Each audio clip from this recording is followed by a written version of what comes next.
Hey, what's up guys, this is DarkArmedAlliance, and today I'm going to be taking a debut deck profile. Today I'm going to be taking Skull Servants. Now, this is a deck that I've been really trying to build for a long time because I thought it was just so badass of a deck with being able to make an 8k beater very easily or even bigger. You can make it, I believe, as much as 11,000 is the biggest you can make it, but let's get into this deck. This is really cool deck. Alright, so first off, I'm going to play 3 copies of Skull Servant himself. I really like 3 copies. A lot of people play 2, but with white prints, you have to send the 2 to grave. You have to send either a, you have to send Lady in Right and this to grave to get its effect off, I believe. Nah, I may be wrong, but I always like to play 3 because it's just an extra one to kind of send your stuff to grave. It's just a lot better to play 3 in my opinion. Then I play 3 copies of the Big Daddy himself, 3 copies of King of the Skull Servants. Now, his effect is for every Skull Servant in your graveyard, he gains 1,000 attack points, which is amazing. He does have a secondary effect that when he is destroyed and sent to the graveyard as a result of battle, which is going to be very rare, you can remove from play one other King of the Skull Servant or one Skull Servant and special summon him back. So essentially he comes back with 1,000 less attack. So if you can make it so he can't be destroyed by card effects and he can only be run over and your opponent does somehow miraculously run over his ass, you can still bring him back with 1,000 less attack. So it's amazing. A great card. I think it's amazing that the Lost Millennium, they made it an LOB, which was the base set, and then Lost Millennium, they made the second one. It's like every couple of years they add in another, card for this series. Then I play 3 copies of Rightmare. With Rightmare, his effect is that you can discard him to the graveyard to select one of your remove from play Skull Servants or Rightmare cards and return it to the graveyard, or you can discard him to select one of your remove from play Lady in Right or King of the Skull Servants and special summon it. So a lot of the times if I discard out my Skull Servant King, I will discard this to special summon it back, which will add to the fuel to the fire. By sending him to the graveyard, it adds more of your Skull Servants. Let me shift some of these down this way so we can keep laying out the Skull Servants.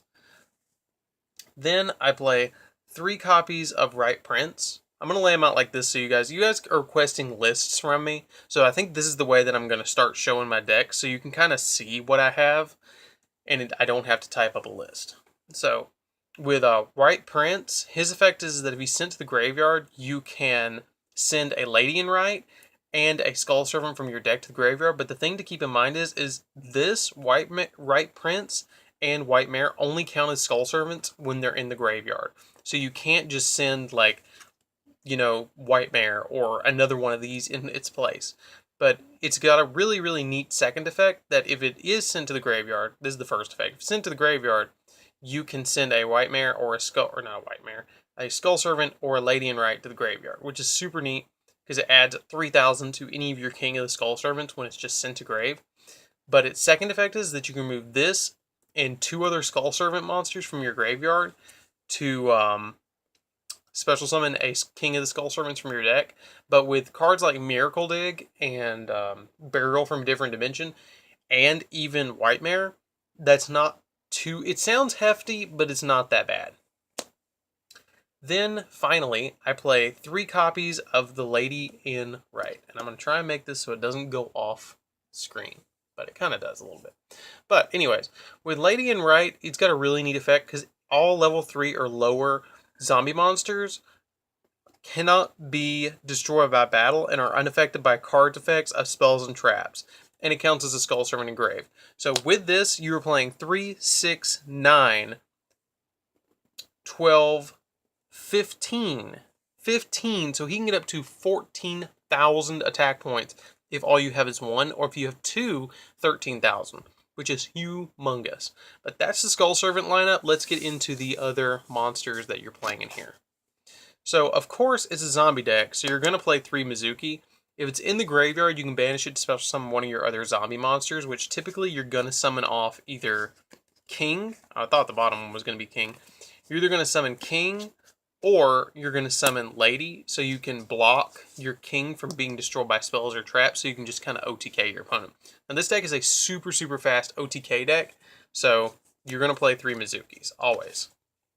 Then you want to play 3 copies of your Unizombie. It's essentially a card that lets you send a zombie from your hand and deck once per turn. You can send one from your hand once per turn and one from your deck once per turn and increase its level by 1, or increase another zombie monster by 1, but only zombies can attack that turn. But usually you're not going to go into your extra deck that much anyways, so it's not that big a deal.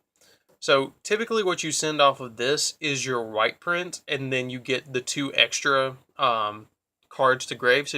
But white prints can be used multiple times per turn, so if you have 1 in hand and 1 in deck, you can essentially send 6 to grave, which is amazing. Then I play 1 copy of Mathematician just to, again, send out my white prints. And plus, if it gets destroyed by battle, I get to draw a card. But that is it for the monsters. Let's get into the spells. So first off, I play 1 Foolish, because with Foolish, I can send my white prints, and that's the big one that I really want to send. This is 1 for 1. I always play 1 copy 1 for 1 in this deck, because it's at 1, go figure. But with 1 for 1, I can special summon out a King of the Skull Servants with it because it's a level 1. Then I play, like I said, 1 copy of Burial from a different dimension, because if it's sent to if I have a bunch of my Skull Servants that are removed from play later in game, I can just bring them back. Now, since it's not at 2, I do play the 1 copy of Miracle Dig, which does have a little bit of a drawback. With Miracle Dig, if you have 5 or more monsters removed from play, you can take 3 of them and put them back in your graveyard. So it's essentially a Burial from a different dimension with a drawback. Then I play 1 copy of Raigeki because it's Raigeki, 1 copy of Dark Hole because it's Dark Hole, and if I can board wipe my opponent, then I can really quickly just OTK my opponent like you wouldn't believe. You can play the 2nd copy, but I dropped it last minute. Then I play 2 copies of Allure because I want to be able to get to my kings or my Skull Servant monsters really quick. 2 copies of Twin Twister because I still refuse to buy them. I'm proxying them. 2 copies of Dragon's Mirror because you can go into Dragon Necro Nethersoul Dragon, which is amazing. And then finally, the MVP card, which I'm going to let you guys guess. I'm going to put them right here, and I'm going to let you guys guess really quick. So I want you to pause your videos, guys.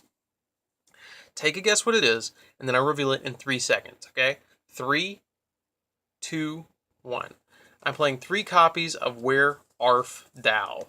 I know, it's kind of cute. I really wish they'd make some sort of zombie dog.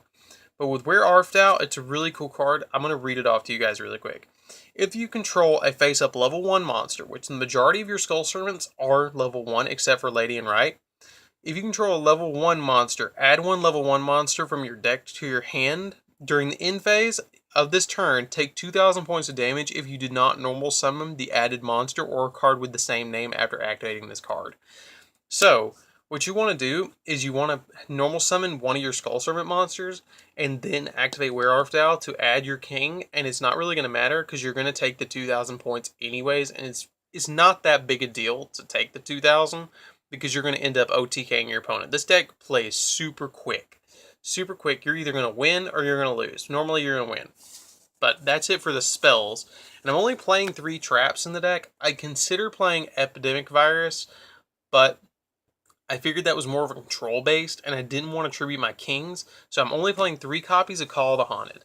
Call of the Haunted really helps out with this deck, because if you have a king in graveyard that you've had to send to graveyard off of another effect, or you have Lady in Right in grave, or Unizombie, you can bring it back with Call of the Haunted. I chose not to play Book of Life, because with Book of Life, it requires my opponent to have a monster in grave. This does not, and this adds a little bit of back row pressure.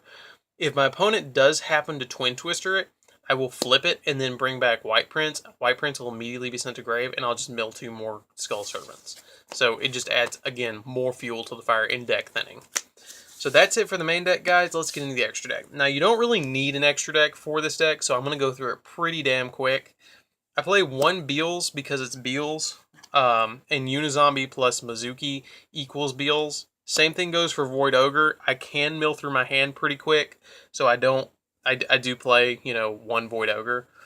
Stardust Spark is here to protect my kings if I get them out and I don't have Lady in right. I play one copy of Crystal Wing because Crystal Wing, or not Crystal Wing, Clear Wing, Synchro Dragon. With Clear Wing, I can normal summon out my Unizombie, and then if I have Mizuki or something out on the board, I can just immediately go into this if I don't feel like milling and I need this. One Goyo, because I can go into Goyo by just normal summoning again Unizombie and going for with Mathematician or any of the other ones like Lady in Right or something like that. One Shiranui Shogun Saiga. This is kind of one that I do go for kind of often. If you have a banished zombie monster and this is synchro summoned out, you can, is it send it to the deck? Shuffle it into the deck. Okay, so it helps out sending your ones that are banished back to your deck, like a quick, I need that really fast kind of thing. One Archimedes because it's low level. It's a 5. And, Unizombie leveling up 1 and then going with a Skull Servant makes this. One Armory Arm because it increases my Skull Servants by 1,000. And King of the Skull Servant plus 1,000 extra attack, and it deals damage for whatever it kills, like a Flame Wingman. Which, if you don't know what Flame Wingman does, because it's old school shit. If it destroys a monster by battle after it's been equipped with Armory Arm, you can inflict damage to your opponent equal to that monster's attack points. So, kind of cool. But that's it for the synchros. I'm only playing 2 fusions in the form of Dragon Necro Nethersoul for the Dragon Mirrors. With this, if it attacks, it makes a token with the monster's attack points. It reduces the opponent's monster's attack to 0. And then I can attack with the token into the monster and destroy it. So it just makes me stuff. And with Unizombie, I can synchro with the tokens that I make because it gets the level of the monster too. And just synchro with the tokens and Unizombie to get out whatever I need of my synchros too. So that's why I'm playing 2 Dragon Necro. It's kind of like a last-ditch effort that I can just drop this with a quick Dragon Smear and, like, I don't know, Unizombie and a dead Skull Servant that I don't need anyways, because I've already got a bunch of them. So what's 1,000 attack points for a 3k beater? It's one of those moments. For the XYZs, Castel, because it's Castel, and I can bounce stuff away with it to get my Skull Servants to be able to hit directly. 106, because I can negate stuff that might hurt my Skull Servants from hitting my opponent directly. Dante, because I can go into Dante with Mathematician and Unizombie and Lady in Right, and I mill 3 to maybe hit a White Prince and get its effect off.